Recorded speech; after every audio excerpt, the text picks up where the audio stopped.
Hello কৃষক বন্ধুরা, কেমন আছেন? আশা করি অনেক ভালো আছেন এবং আগামীকালেও ভালো থাকুন, এটি আমার কামনা। আমি হাবিবুর, আর আপনারা দেখছেন agro mind by Habibur YouTube channel. তো কৃষক বন্ধুরা, এই সময়তে ধানের শীষ প্রায় বেরিয়ে যায়, কারো কারো ধানের শীষ পেটে থাকে। তো এই সময়তে যে সমস্যাটি হয় সেটি হচ্ছে ধানের জমির যে শীষটি সেটি হলুদ হয়ে যায়, যেটিকে কৃষক ভাইরা লক্ষ্মীর গো বলে থাকে। আমরা এই টপিকেই আজকে আলোচনা করব এবং এর প্রতিকার জানবো। আসলে সেটিকে বলা হয় বিজ্ঞান সমাজেতে ধানের জমিতে ভূসো রোগ, এবং চাষি ভাইরা সেটিকে চিনে থাকে লক্ষ্মীর গু বলে। তা আমার হাতে যে জিনিসটি দেখছেন এটি হচ্ছে সেই জিনিস, ধানের জমির ভূসো রোগ। এটি কি হয়, আপনার ধানের জমিতে এই যে দেখছেন আমি হাত দিয়ে হিলাচ্ছি, তো হলুদ রঙের যে কালার গুলো বেরোচ্ছে এইটাই হচ্ছে সব থেকে ডেঞ্জার। এটি মূলত হয় ধানের জমিতে ব্যাকটেরিয়ার অ্যাটাকে। আপনাদের জমিতে যখন ব্যাকটেরিয়ার অ্যাটাক হয়, যখন কাশথোড়ের সময় বা থোড় আসার আগে ধানের জমির পাতা হলুদ হয়ে যায়, দু প্রান্ত হলুদ হয়ে মিডিলটা সবুজ অংশ থাকে এবং দু প্রান্তটা হলুদ হয়ে যায়, এবং সেই হলুদ হওয়ার কারণে আমরা জানবো সেটি ব্যাকটেরিয়া রোগ। ব্যাকটেরিয়া রোগ চিনহার কিছু আপনার পদ্ধতি আছে, সে পদ্ধতিটা আমি নেক্সট ভিডিওতে আলোচনা করব, এবং আজকে দেখাবো আপনাদেরকে সে ব্যাকটেরিয়া রোগটি আসলে কি। এই যে এখানে দেখতে পাচ্ছেন, এই যে শীষা ধানের পাতাটি হলুদ হয়ে যাচ্ছে, দু প্রান্ত হলুদ হচ্ছে এবং মাঝের অংশটা যেটা আপনার সবুজ হয়ে থাকছে, এটাই হচ্ছে ব্যাকটেরিয়া রোগ। তো এই ব্যাকটেরিয়া রোগটা কৃষক ভাই প্রথম স্টেজে তার কোনো প্রতিকার নেয়নি, তার জন্য এখন আপনার ধানের শীষ বেরোচ্ছে, এবং সেই শীষের সময়তে এবং ব্যাকটেরিয়াটার আপনার অত্যাচারটা আরো বেড়ে গেছে, তার জন্য এই শীষে এখন এই ভূসো রোগটি দেখা যায়। ধানের জমির ব্যাকটেরিয়া আপনার কিভাবে হয়? ধানের জমিতে ব্যাকটেরিয়া হওয়ার কারণ, আপনারা যদি বীজটিকে শোধন যদি না করেন, সেই ক্ষেত্রে আপনার জমিতে ধানের জমিতে ব্যাকটেরিয়া রোগটি আসে।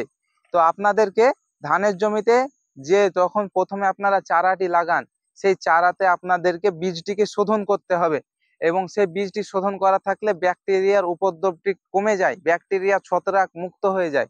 তাহলে আমরা প্রথম স্টেজে কিন্তু বীজটি শোধন করি না, এবং তার কারণেই ধানের জমিতে এই যে এই পাতাটি দেখছেন, এটি হচ্ছে ব্যাকটেরিয়া রোগ। দু প্রান্ত হলুদ হচ্ছে, মিডিল কার যে শিরাটা সেটি সবুজ থাকছে। প্রায় ধানের জমিতে আমি দেখে থেকেছি এই রোগটি হচ্ছে, কিন্তু তারা কোনো ট্রিটমেন্ট নিচ্ছে না।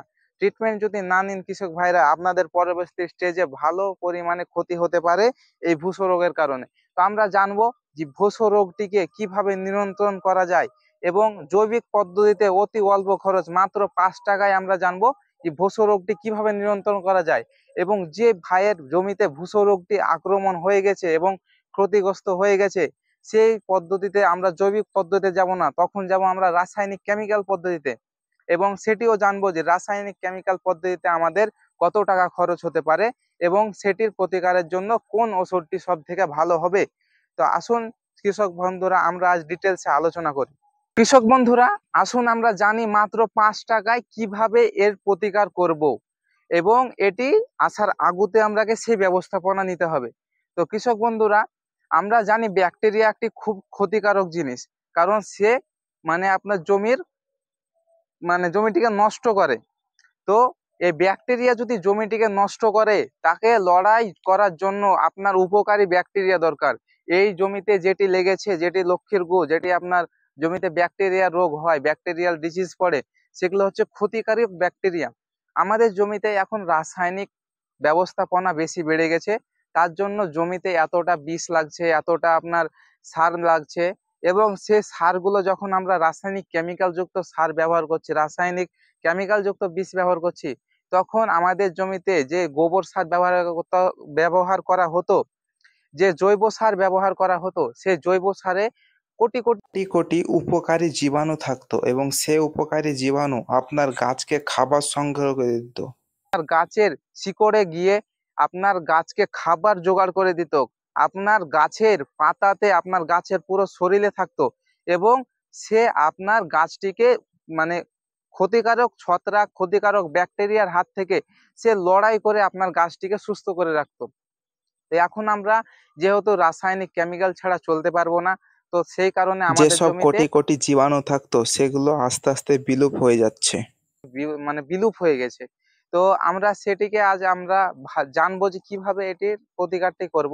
তো আমরা প্রতি লিটার জলে অর্থাৎ 5 লিটার জলে 500 গ্রাম নিম পাতা নেব এবং সেটিকে ভালো করে বেটে রস করব এবং তার সঙ্গে নেব 500 গ্রাম জৈব গোবর সার এবং সেটিকে ভালোভাবে গুলে নেব।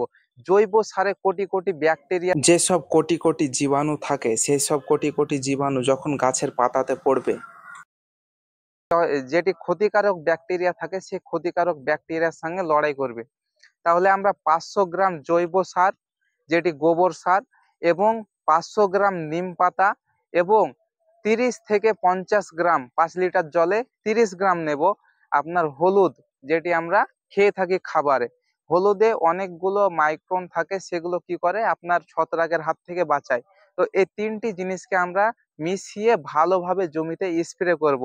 তাহলে আপনার 1 ড্রাম জলে আপনার লাগছে 500 মানে 1.5 কিলো নিম পাতা, 1.5 কিলো জৈব সার এবং আপনার 80 গ্রাম মতো হলুদ। এই 3টিকে মিশিয়ে আপনি স্প্রে করতে পারেন।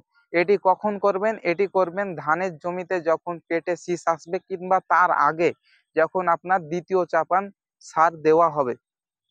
এই জিনিসটি স্প্রে করুন, আপনার জমিতে ধানের জমিতে ভুসো রোগটি আসবে না। তাহলে এটি হচ্ছে আমাদের মাত্র 5 টাকায় আপনার জৈবিক পদ্ধতিতে প্রতিকার। এবার আমরা জানবো যে জমিতে এই কৃষক বন্ধুরা, যে জমিতে এই রোগটি অর্থাৎ এই ভুসো রোগটি বা লক্ষ্মীর গু ছড়িয়ে গিয়েছে, যেমন এই কৃষক ভাইয়ের জমিতে পুরো জমিটিতে ছড়ায়নি, কিছু কিছু জায়গায় ছড়ালছে। এই যে আমার হাতে কিছু তুলে রেখেছি, এই যে দেখুন এখানে ছড়িয়ে গেছে, এই যে এখানে ছড়ালছে, এবারে আপনার এই সব কিছু কিছু জায়গাতে ছড়ালছে।